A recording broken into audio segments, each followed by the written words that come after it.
Good evening, and welcome to the Astronomy Education Center of the Naperville Astronomical Association. We're here for this month's Astronomy Fundamentals program, our third Tuesday of the month program, which we normally cover a subject from a really basic point of view, having to do with stargazing or the science of astronomy. Tonight we decided we'll take advantage of the lovely weather and the experience we gained with our streaming of our program from last Saturday and do another live presentation from here at our observatories. I'm Drew Carhart, I'm the president of the club, and I'm going to be your tour guide for this evening. I do want to point out right off the bat, for those of you who are viewing us on Facebook, if you have any questions you want to pose anywhere during the talk, feel free to put them in the comments section, and our engineer, Jim, back in the studio, is following that. He'll pass along to us questions that he manages to catch and that he thinks are of general interest.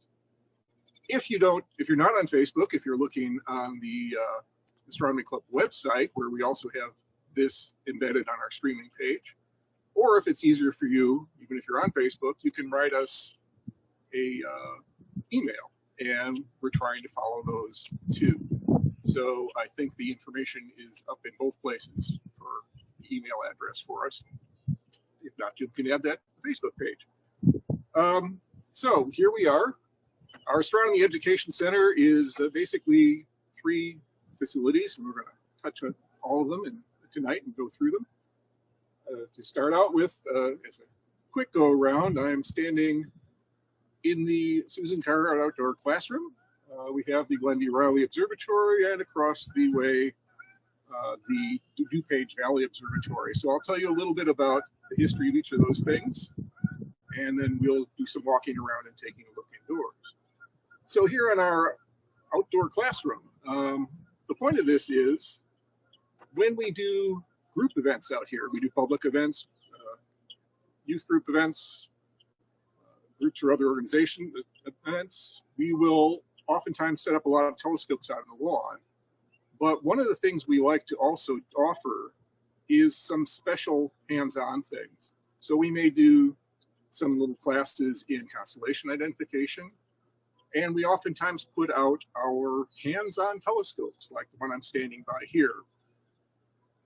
The telescopes that you'll see out on the lawn when you come out and visit us belong to the members who are standing by them usually, and those people are nice enough to bring them out and share their views. But you might hear, please don't touch the telescope a lot, because if you don't know how to work it right, it's not good to be handling a telescope. We decided what we wanted to be able to do is to give all of you, all of our guests, the chance to actually see what it's like to point a telescope at a thing. So we have a set of telescopes we call our Photon Telescopes, or our public hands-on telescopes. And we will show you how to point one of these. It's simple enough to do, to aim it at a target in the sky and take a look at it and find it yourself. So that's one of the things we do up on our deck to set that apart from the forest of other telescopes that are out on the lawn. So again, this is our outdoor classroom for doing events on when we're having our public nights or our open evenings. This was built in 2017. It's the most recent addition to our education center here. The next thing over is the Glendi Riley Observatory, which is the oldest thing in our stable here. The original Glendi Riley Observatory was built in 1973 when we were still a high school group. We started out as a high school group, and for some reason or other undertook the project of building a whole observatory, and we found that the high school and the school district wouldn't let us do that, so we decided we have to start a separate organization to do that.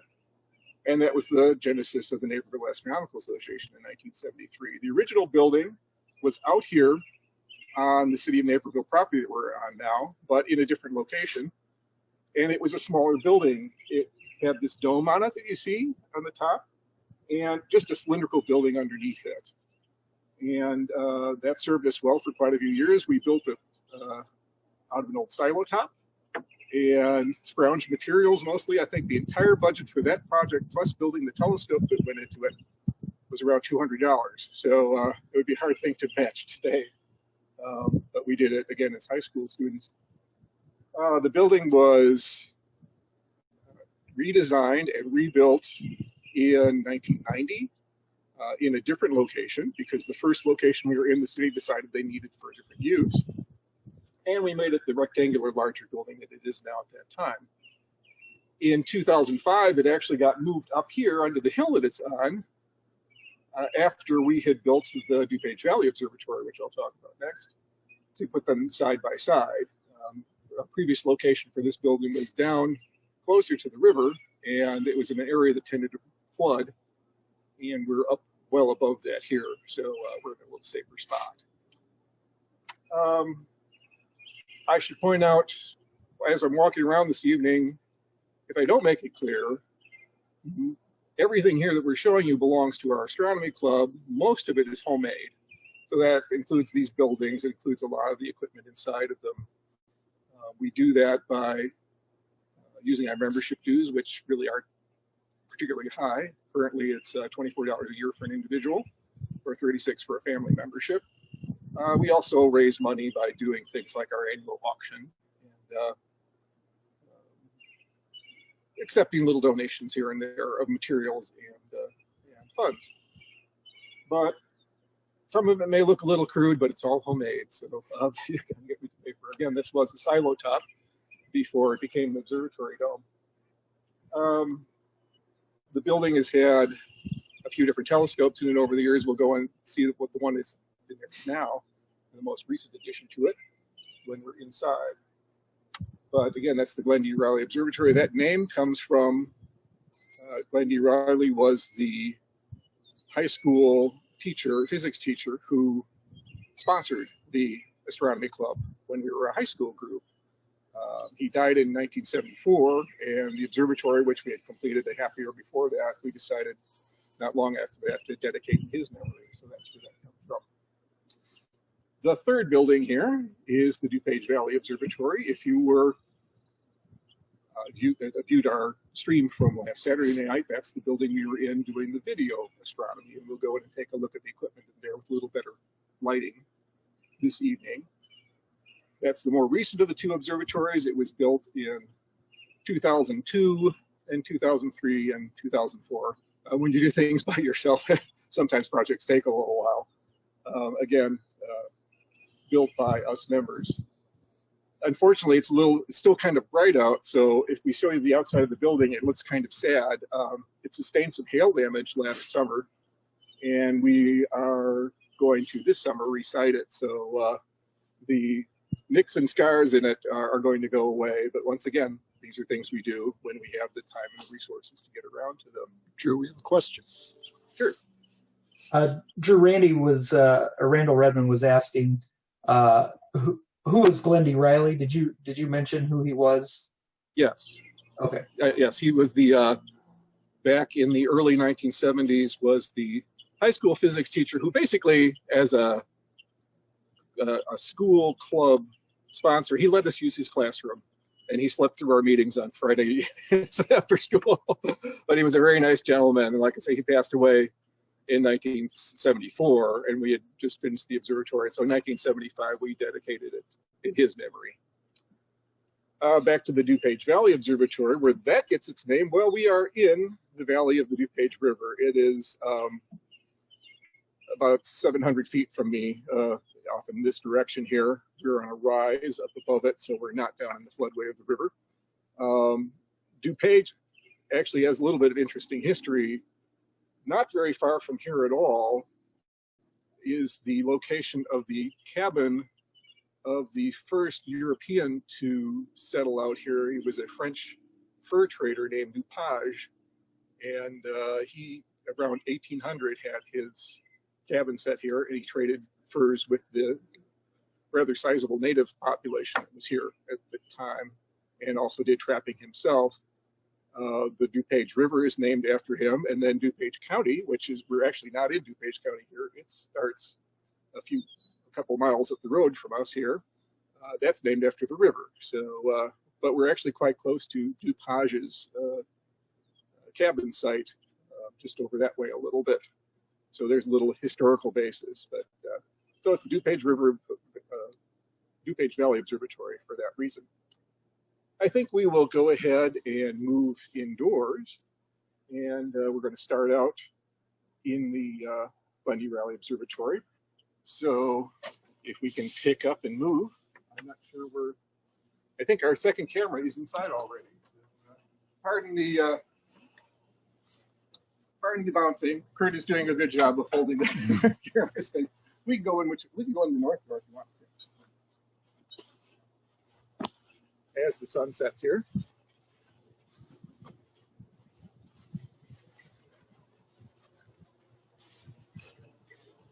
You probably can't see on the phone camera because it's at a fairly wide angle, but the meadow down below us here in the floodway of the river is absolutely full of white-tailed deer at the moment. So we are kind of, even though we're surrounded by Naperville, it is kind of a nice natural spot here. So we're going to go into the ante room of our observatory. Would I lower that down here a bit? Oh, good. Okay. So the first room in our observatory here, there's Tony. Hey, Tony. The first room in the observatory here, our front room, is our exhibit room. So we actually, when we redesigned this building from it being this little cylindrical room under the dome, I put the second room in. The main purpose of it was to have a room we could have a heater in the winter time, because you can't heat the space around the telescope. It ruins your viewing with the telescope, but separating the room and insulating the wall in between works. But we decided when we moved this building up here that we would put in some exhibits. So what we've got on the wall is a few different things. We've got on the back wall here a graphic depiction of our galaxy. And the purpose of this is, along the top, we have the objects that we commonly look at and show people through the telescope. Like say the Ring Nebula in the middle here. This is a picture of it taken with a big telescope. We actually have a little depiction of what it looks like as a little gray hazy patch through the telescope. But what we wanted to show here was where these things actually are in our galaxy. So we have a little line here in a dot that says our sun. So this is the location in the arms of our galaxy where we are with our sun. And then we show for each object, like the Ring Nebula, it's actually not very far away from us in the galaxy, a little bit above the plane of the galaxy. Almost all the stars in the sky we see when we go out at night are really within a hand or so of this spot where our sun is located here. We don't see stars from across the galaxy. They're not bright enough to see individually, and there's a lot of gas and dust clouds in the way between us. So this is to answer the question which we get whenever we show people things at the telescope is how far away is it and how big is it? So the little captions tell how big it is and how far away it is. We also have a depiction of our solar system over here showing the scale of the planets compared to the sun. And on our changeable wall over here, we currently have space exploration. So yes, again, this is our front room. We have a monitor in here also, which shows the feed from the telescope in the other building, which we don't have the camera on right at the moment, so that's not going. So, Glendi Raleigh Observatory front room. Then we're going to move into the telescope room. So we actually still have enough light in here from the daylight to see things pretty well. And if you do need, whenever you need accessory light, we can turn the light on top there. So here we are in the observatory room proper. We have the opening in the roof open now. We call that the shutter. But that big gap up there does close up when we're not using the place. There's a door that comes down over it and protects the telescope, of course. The entire roof also rotates around because we want to look at places, spots all around the sky. So just having it face one direction wouldn't do any good. In the center is the main reason we're here, is the telescope. Maybe if you come back over here. Get in the corner. Unless you want to try a different angle with your camera, Tony.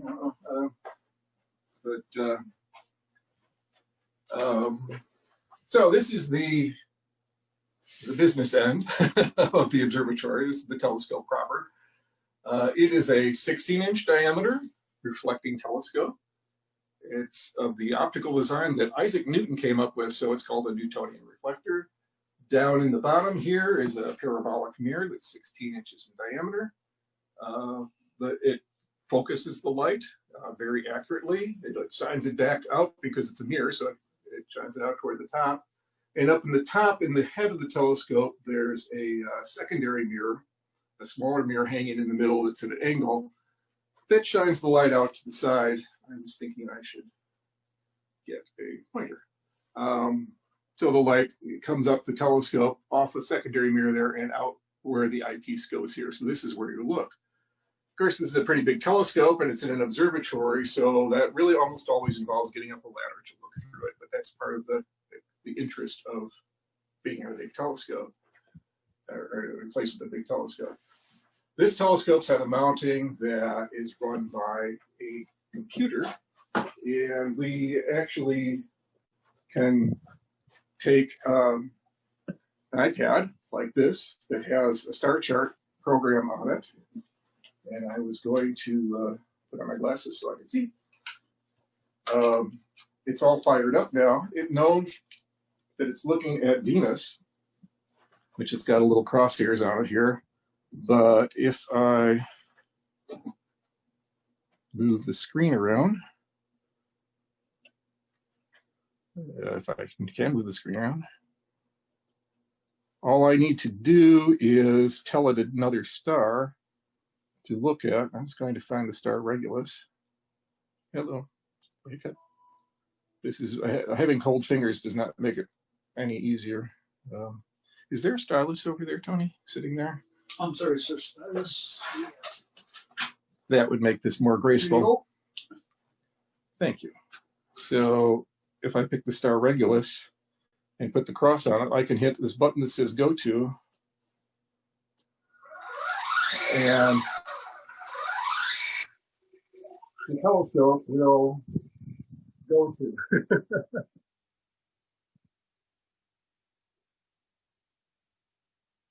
So Regulus is on the other side of the sky. You're hearing the whir of the two motors that are turning the telescope.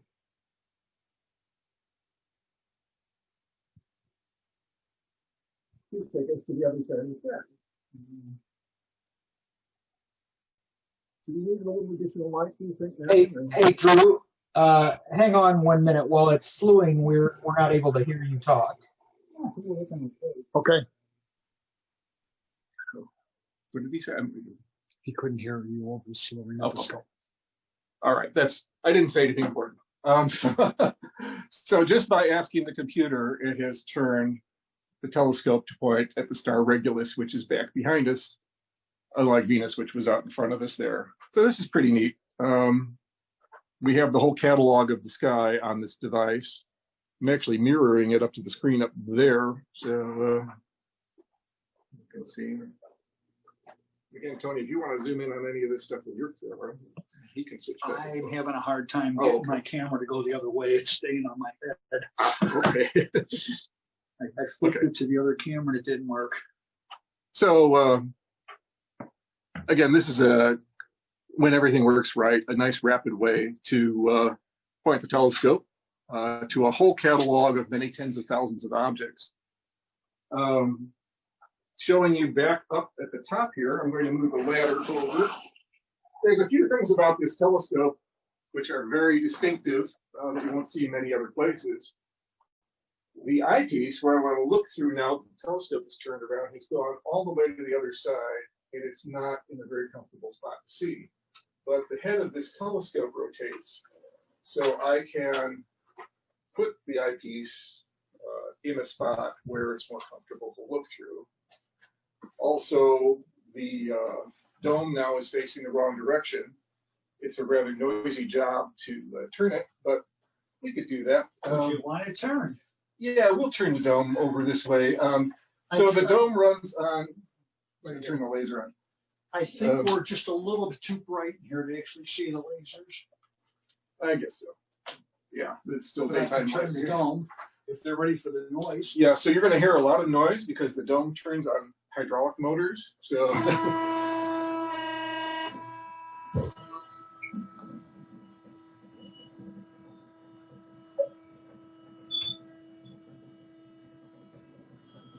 out there. I'll find a bit farther. See what all the lasers.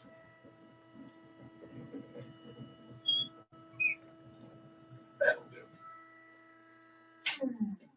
So that's basically how things are operated.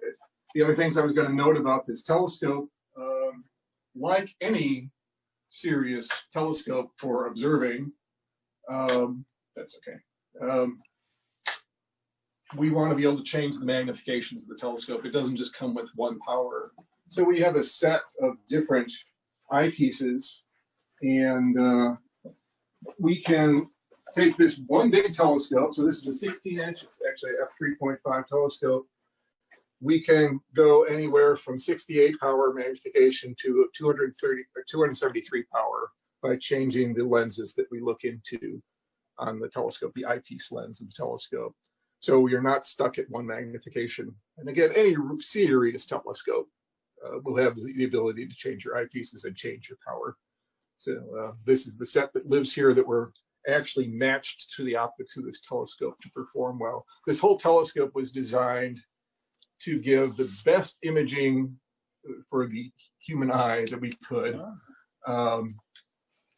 even with the light polluted skies here of Naperville, and that we could fit into this building. To have a 16-inch diameter telescope that had the lens in the front of it, it would have to be long enough that you need a building that was like 50 feet across to put it into.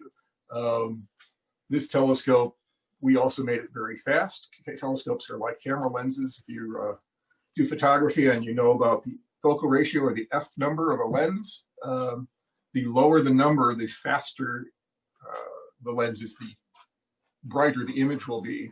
So this is a very fast telescope. It's an f3.6 mirror, which for a reflecting telescope is unusually fast. But again, that was to give the brightest images we could, and also to make it as short a telescope as possible to fit into our existing little building. So that's kind of your basic tour of the Riley Observatory. And are there any other questions out there, Jim? No. Okay. A lot of people think it's cool. Okay. Well, I'm glad to think that it's cool. Should I shut this down? We're going over there. Doesn't matter. It's not raining. Whatever you want to do. Anything else I'm forgetting here that's really fun? Oh, I guess I should. Oh, Power panel. I didn't. No, that's okay. I really should talk about the telescope a little bit more. Again, the mount was purchased. It's the company it's from is called Losmandy. There's Losmandy's commercial. This is a Losmandy Titan mount. For those of you who like telescope things, the telescope is entirely homemade. The objective mirror, that 16-inch mirror, was ground from a flat piece of glass by one of our members. John Abrahamian is an excellent optician. He's actually sort of a self-taught optician.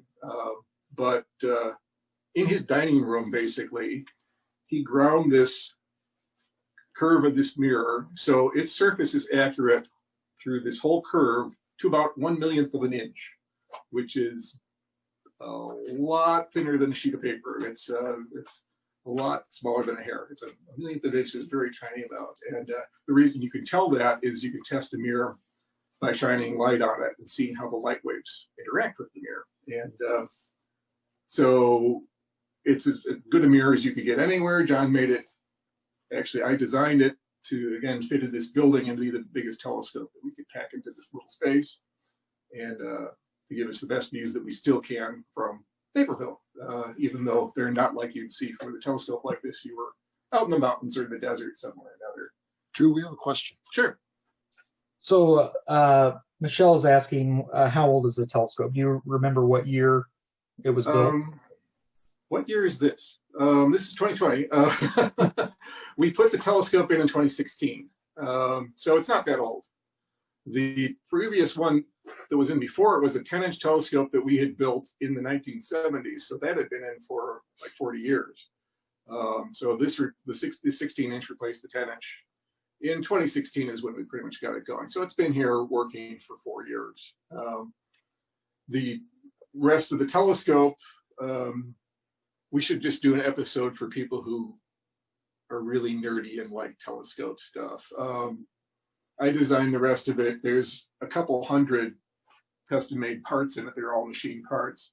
The design of this truss work of the tube is based on the tube of the Mount Palomar 200-inch telescope. It's called a Surya Truss, and the reason I use that is just because it's fun. So, there are different ways of doing. It's an extremely stable structure to keep the optics in good alignment, but that's the fun thing about when you build things yourself. You can make them however you want them. And so this is a Surya Truss in honor of the Mount Palomar 200-inch telescope.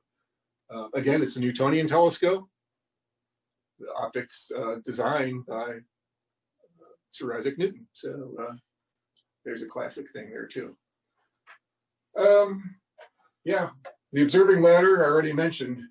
You're always up on a ladder here. So when you come and visit us, when the stay-at-home orders have expired and we're all able to do more social things, you'll climb up this ladder and look through the eyepieces and see how much closer this telescope can bring you to the rest of the universe.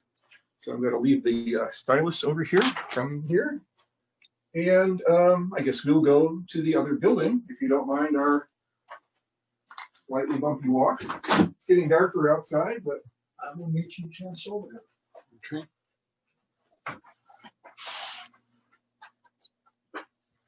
the wind is fortunately dying down. I was concerned before that you'd be hearing a lot of wind noise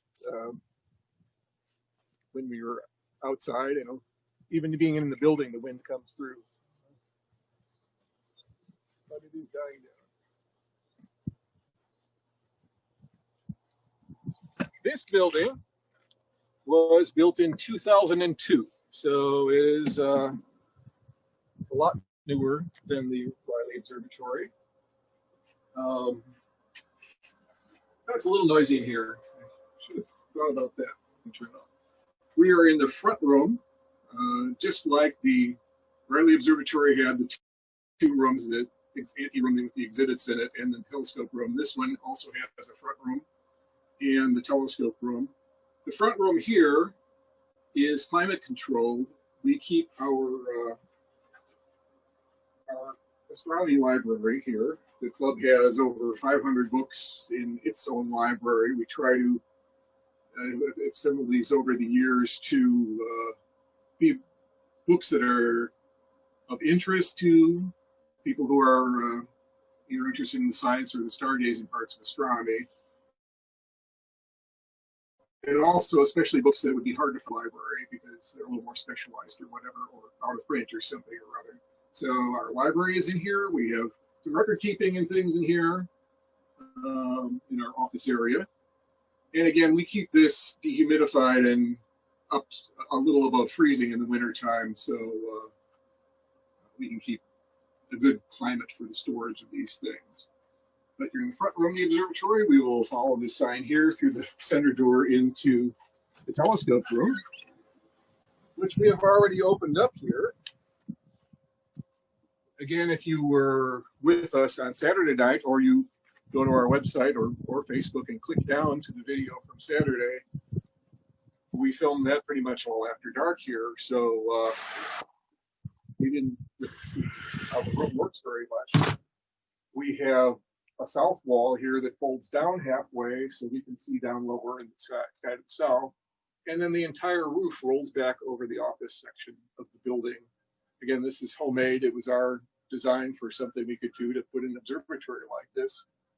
Normally, again, for the nerdy people there, if you were doing this for a visual telescope, you'd probably want to be able to see down lower in the sky, but we use this setup for video imaging, and in most cases, that only really works well when you're a little more overhead. Down by the horizon, there's too much light pollution and too much turbulence in the air to really image well.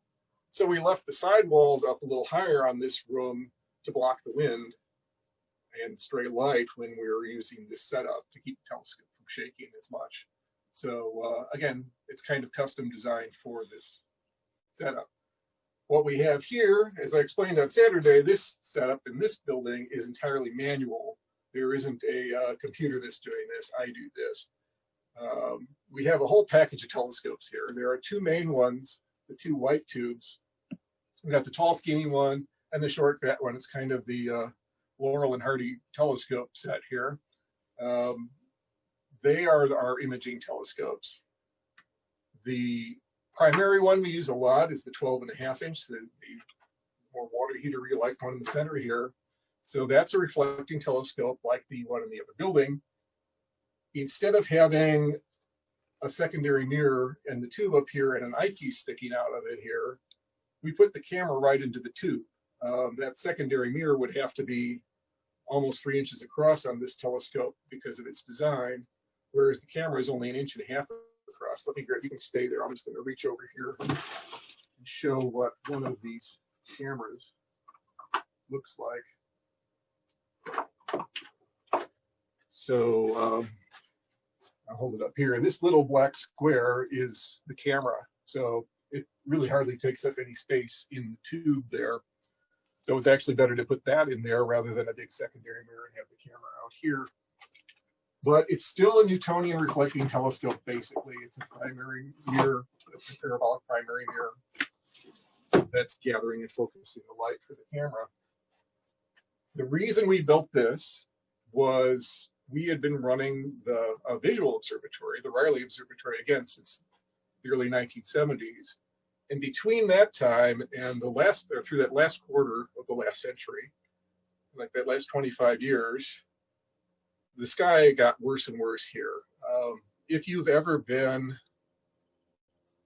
trying to think of where place people will call it, have you ever been to a place where it's dark enough to see the Milky Way in the summertime and you see a lot of stars in the sky? This spot was actually like that in 1973. There was a nice Milky Way over us here. But we watched that sky go away as the lighting around Chicago and in Chicago got worse and worse. Not just brighter, but poorer and poorer quality. So more light was shining up in the sky rather than down on the ground. And what that does is when the sky gets brighter, it gets to the point where it's brighter than the faint things in the sky and you don't see the faint things anymore. So whether those are stars or the gas clouds or galaxies or whatever that we look at. So we're cutting down our list of what we could show people through even the bigger observatory telescope year by year. And we wanted to be able to get some of that back because primarily here, we do outreach from our observatories. We've had thousands and thousands of people through here in the last 47 years, getting to show them the sky. So we couldn't move out to someplace really distant. We couldn't say, bring your Brownie troop 2 hours away and drive down a dirt road for 10 miles and then, up a gravel path and this and that. We needed to stay nearby, but we were trying to figure out how to cope more with being in a place that was getting brighter and brighter. A video setup lets us do that to some extent. We can pull things out and put them on screen by kind of cheating with the camera. And those are things that you couldn't no longer, even in the bigger telescope in the other building, really see at all. So that was our reason for coming up with this setup. It's actually worked out fairly well for that. Anyway, we've got the big telescope that we use to gather a lot of light to see the faintest things we look at, the galaxies and the really distant objects. The skinnier telescope is longer. That gives us more magnification for looking at the planets with. So that's what that was primarily put in. Again, John, who did the primary mirror for the Riley Observatory 16-inch telescope, ground both of these two also to my specs, which is really nice to, I've done a little mirror grinding and I'm really not that fond of it, but John is amazingly good and he enjoys making mirrors, so we get along well together. So the other things we have on here, there's all other things glued on this telescope. They mainly are used for pointing the telescope. There's when you're looking at this big telescope, when you put a camera on it, we can't change the magnification. It's like a camera lens of one focal length. So you don't have an eyepiece in here that you can change out. So we've got this big telephoto lens basically that gives the magnification that it gives. And it's a pretty small spot. This looks like a spot in the sky, which is much smaller than the full moon. And if you hold your hand out and look at your thumbnail, it's about the size of the full moon. And it's really not covering very much of the sky. And you'd have trouble putting that on a spot to find a certain thing. So we use something that looks at a wider area of the sky to point the main telescope. The traditional thing is a smaller telescope that, again, looks at a wider area of the sky. And the finder telescope, like we call this, in the eyepiece, there's a little crosshair. So if there's a star or a planet or something that you're seeing through there that you want to be in the main telescope, you move the main telescope while you're looking through that till that crosshair is on the thing you want to see. And then it'll be in the main telescope if everything's lined up well. There's other things. This device up here basically puts a little bullseye up in the sky. It doesn't magnify at all. But when you look through the window in the end of it, up at the sky, you see a little bullseye, and you can use that to center on things.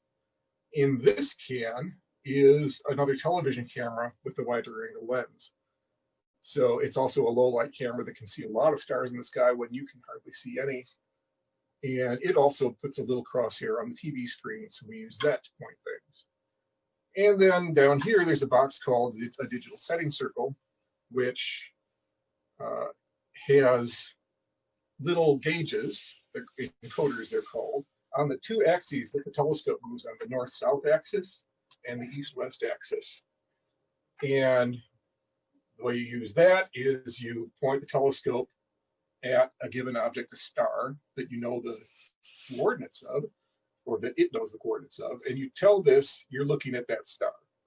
If I point at Regulus, which is over here, and tell this I'm looking at Regulus, then it knows where the sky is, and then you can ask it where another object is. You can say, well, I want to see this galaxy that's over there somewhere on Earth. And it'll say, well, if this is Regulus, then that galaxy is this far over and that far up, and it'll guide you. You still have to put it in the telescope, but it tells you on the screen when you're getting close to it and how far you have to go. So we call that digital setting circles. That's another way of finding things. Drew, we have a question. Sure. So Aaron is asking if you know the magnification of the scopes after the camera's in there. So that's a question people ask a lot, and it's a really hard question to answer because if magnification is how much bigger something looks to your eye than it through the device, then it looks to your eye without the device. Say it looks 10 times bigger or 100 times bigger. When you're putting out to a TV screen, it ends up, how far are you standing from the TV screen? Because if I stand twice as far from the TV screen, it looks half the size that it did. So that's kind of confusing. In effect, if you compare it to an average telescope and the field of view you get in an average telescope, what we see on the screen is about equivalent to about 100 power. So if you're used to looking at an object like the Ring Nebula at 100 power in your telescope and seeing it look so big, it looks about that big on the TV screen in effect. Again, if you stand right up by the TV screen, it'll be a lot bigger, and if you stand across the room, it'll be a lot smaller. But in effect, that's the best I can do. So it's around 100 power. What we did, the goal of that, the magnification we get on the screen with this setup is determined by how long the focal length of that objective mirror is. So you can make a mirror like this one. This is an f10 or f11 mirror, actually, which is a longer focal length than this f3.5 mirror in the 12-inch. This focal length was determined by the television camera that we were going to use on it originally, the size of that chip in the television camera we were going to use, and how much sky would be covered at whatever focal length we had. And then it was a matter of, well, what do we want to see on the screen? And when I designed it, I was there. The objects we look at come in all sorts of different sizes. There are things we look at out beyond the solar system, star clusters and things that are bigger than the moon is in the sky. Almost everything we look at is bigger than the planets because the planets are really pretty tiny in the sky. So the question was, how much magnification would we want to get? I decided to settle on, in thinking about the actual size things appear in the sky, we wanted to take an object like Messier 13. It's a wonderful star cluster that's up in the summertime sky, and have it sort of fill the screen. Not only look at the center core of it with most of it gone off the screen, or have it be a tiny little thing that you couldn't resolve much. So M13 was kind of a starting point, and then I just did a lot of calculating of, is this going to be big enough that something smaller like the Ring Nebula would still show up as a ring, or is that going to look like a star? So that's where this focal length was determined by, was to make it so it worked well with the video camera. The mirror in here was actually, it had already been a telescope mirror. It was a thick Pyrex mirror that was of a much longer focal length, and John reground it to be a faster mirror to match that focal length that I was looking for. So I know that's really far afield, and I don't know if that's a beginner thing, but again, we were looking at a thing that's going to be a fixed magnification, basically. And yeah, it's around 100 power. So there are things, there are objects that this doesn't magnify enough. There's a whole group of objects called Planetary Nebulas, which are gas clouds around little stars. And some of the big ones, like the Dumbbell Nebula is pretty large on the screen. The Ring Nebula shows up nicely, but there's a lot of small ones that just look like stars on the screen because we're not magnifying more. So it's a give and take thing in trying to decide what sort of focal length you want to work with. But you can't just swap out. We've had people say, well, we should put like a Schmidt-Cassegrain telescope in here that's f10 or f11, and like, well, that focal length is more than twice this, so that magnification on the screen is going to change a lot. So that's something to take into account. Okay, where was it? Okay, so the skinny telescope has that longer focal length precisely for that to give a bigger view. The planets are small. You look at Saturn on the screen, or Jupiter on the screen here ends up being about the size of a ping pong ball, a little smaller than that, a little bigger, about a quarter, a little bigger than that. Saturn's smaller than that on the monitor, so they're not huge.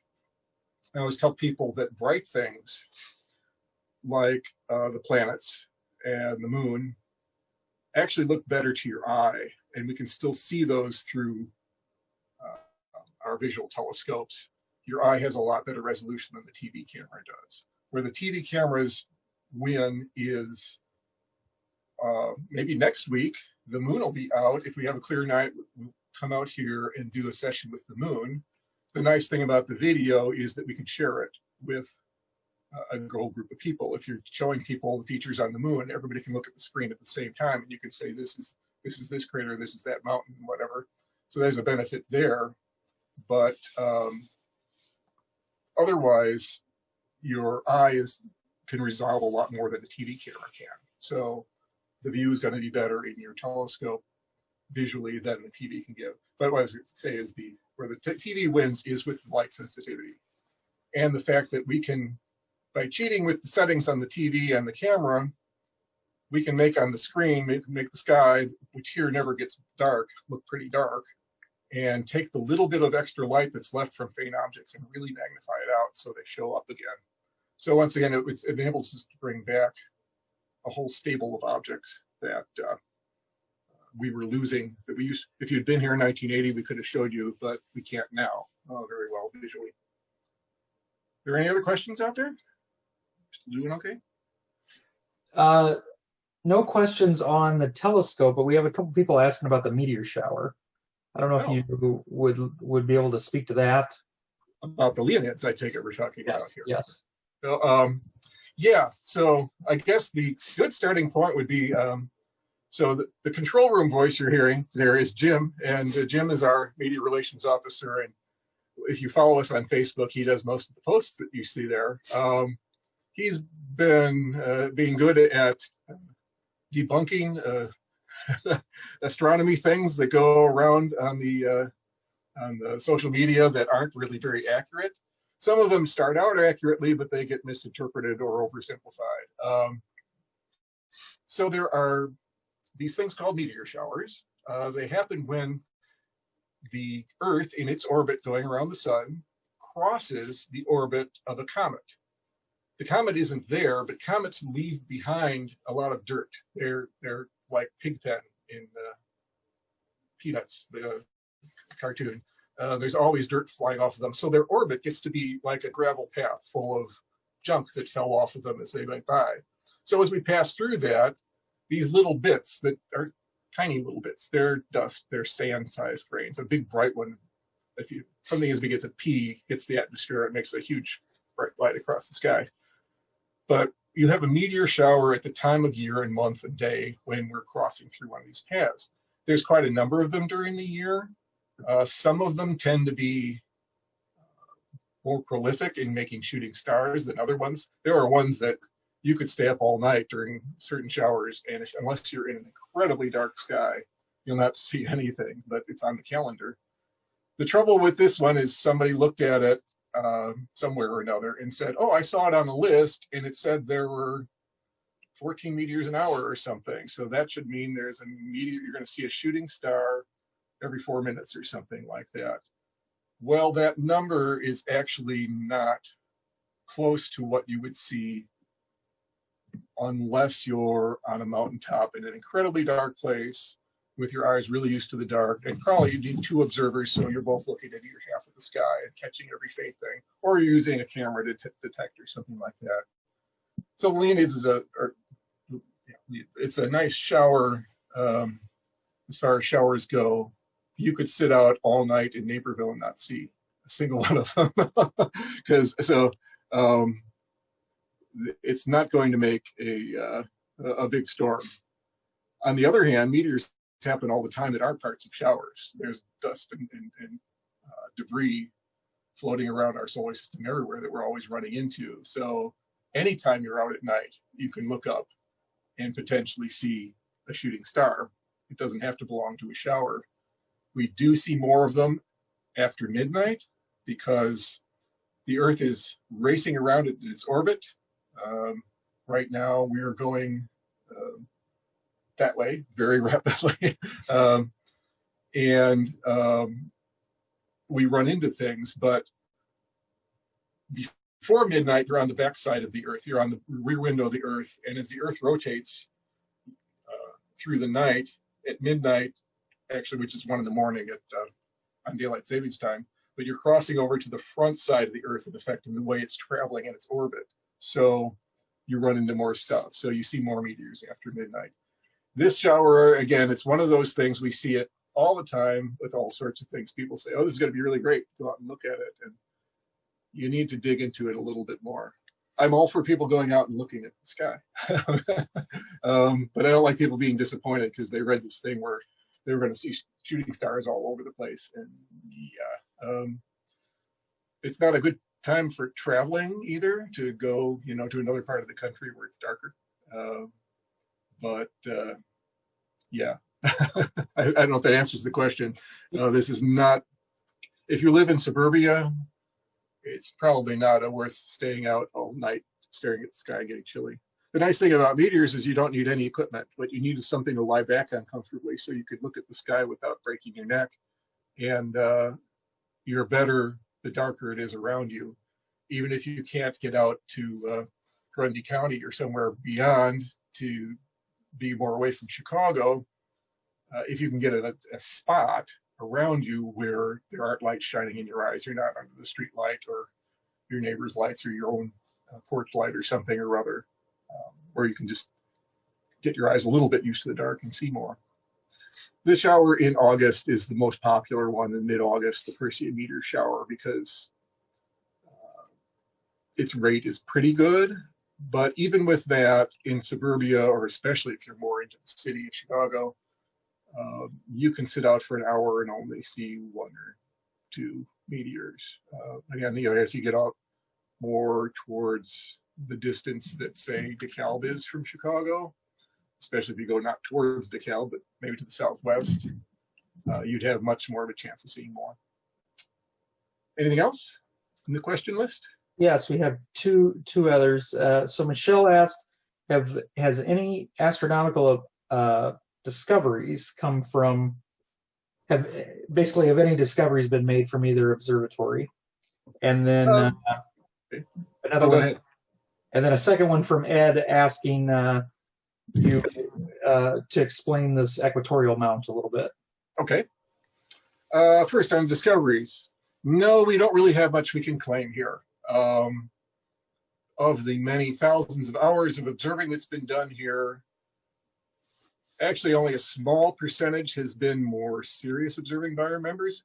If you join our club, you can get trained on either or both observatories, and then if you show that you're proficient enough to use things safely, you can get your own key to the observatory and use it anytime you want to either observatory, except when we have an event scheduled, of course, because events come first on the calendar.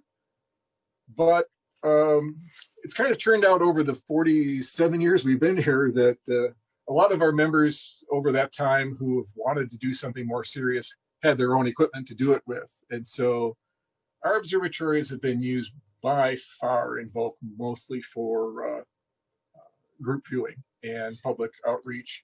And what you end up doing with that is looking kind of at the same things over and over again, and not for a seriously long amount of time. There's always room for that if somebody wanted to do some sort of work on one or the other telescopes. But no, we can't really claim anything great.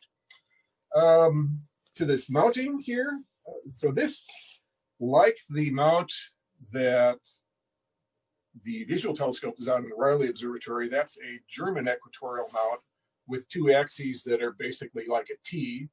The base of the T is tilted to point at basically Polaris at the North Pole in the sky, and so when that rotates, the telescope rotates east and west, and then the top of the T is perpendicular to that and turns the telescope north and south. This is also an equatorial mount. It's not a German equatorial mount, it's a fork mount. So it has an axis down here that is parallel to this arm of the fork. If you can come around here, I don't know if you need more light or if you're doing okay with this light. This axis here that the telescope turns on this way is tilted again to point at the North Celestial Pole. It makes it parallel to the Earth's axis. And so when we turn on that, the telescope is moving east-west across the sky, and then perpendicular to that, we have the axes that go through the fork. And when the telescope turns on that, it goes north-south. The reason we do this is we can turn on a motor down here that rotates that polar axis, as we call it, at the great speed of 1 revolution per day, but it rotates the telescope to the west at that speed to follow the sky. Anything in the sky, the sun, the moon, the stars, everything moves at that speed of, which is actually the Earth's turning. So when we point this telescope at a target, it will stay on that target for hours and follow it across the sky by this motor turning down here. So again, it's called a equatorial fork mount because of the fork shape of the arms here, as opposed to the German equatorial mount, which is just a simple T with the telescope off the end of the T. So, does that answer that question? Again, it's homemade. There's a lot of wires because of all the video work and the accessories on it. There's counterweighting and things to keep it balanced. We want to be able to move it easily and have it stay exactly where we put it and not vibrate. Those are really important parts of any telescope mount. Whether you've got a tiny telescope or the biggest one in the world, you want to be able to move it smoothly and have it stay put when you let go of it, not bounce all around. We have a little issue in here. If the wind is howling as much as it was like on Saturday night when we were here, the telescope was getting caught by the wind every once in a while, shaking. But tonight it's actually calmed down nicely. So I think we're kind of getting towards the end of our time, unless we had any other questions. We do have another question. Once the stay-at-home orders are done, is the club planning on having any stargazing events? Okay, well, we certainly will. We have been for years having regular stargazing events out here, normally at our Astronomy Education Center, which, by the way, if you don't know, if you're on our website, there's a map page that shows we're off of Plainfield Naperville Road, south of 95th Street, on the big city parcel, city of Naperville parcel of land where the water tower is, the utility substation is, and the water treatment plant are. So we're on the back end of that. We normally, if this was normal, we'll have at least 2 open nights a month scheduled. About half of the things we plan end up getting clouded out here. So you'll see things on our website schedule. It'll say like in 3 weeks on Saturday or something, we've got a public night. That's what's on the schedule. Come that Saturday afternoon, we'll announce whether or not it's on or off, depending based on what the weather's like. But we will get back into doing that. We do that all year round, actually. So that's one of the reasons we have a separate room in each of the buildings with heaters in them, so we can warm up a little bit in there. You are outside when you observe. There's no roof on this building, so there's a lot of fresh air involved. In the summertime, there are mosquitoes and things because you're outside. So we always ask people to be prepared for that. And it gets colder in the summertime than you might expect at night too. So people who come out in their shorts because it was 80 during the daytime might be surprised when it hits 55 at night. But we will do that again as soon as we can. We're going to try to keep on doing video things in the meantime. And like I say, maybe next week, the crescent moon will be coming up into the evening sky. And we're talking about doing a session of putting that on camera here. The nice thing about that, if you watched our viewing session on Saturday night, to do the deep sky things, the faint objects, we really have to run them through the video system here. The moon is bright enough that we can just put a regular webcam on the telescope and we can stream that directly without having the flickering problems of going off of the monitors here. But we're going to keep on doing this sort of thing and observing when, as we can, through the closed down or shutdown period. But yes, we will be back in force. Watch our website. We almost always list things ahead of time on Facebook, and certainly when we're doing them when they're public things. But our website calendar normally reaches out 2 or 3 months, and with all the planned upcoming events, it looks very blank at the moment because we don't know what to plan, except for our 2 monthly programs, which we're going to continue to do. Is there another thing? That's all we have right now. We're getting some thank yous, and yeah, we're an hour in, so I think maybe it's time for us to say goodnight. Tony could hit the close button of the roof over here, and we could see it go. Oh, right. It's the center. You can get a live. I don't know if you can tell. There's a sky up there, but you see it up there. You got to look at it. Mm-hmm. So again, it's going to make some noise because there's a truck winch that's about to pull the shut.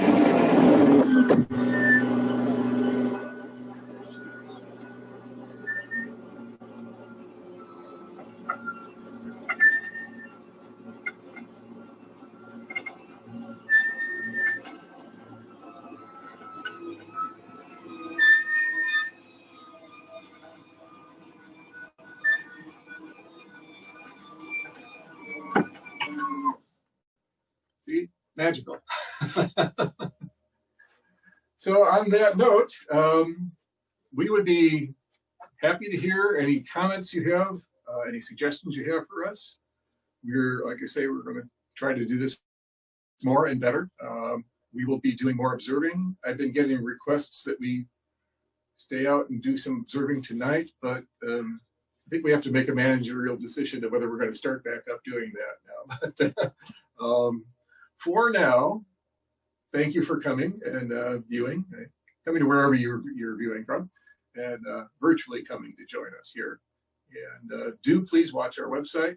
Do please send us questions and suggestions, and we'll follow them. And keep looking up at the sky. The universe is much more sedate and calm in some ways than things can be around here on Earth sometimes. So it doesn't hurt for us to remember how small we are sometimes by looking out there. So take care, everyone, and we will see you on our next visit.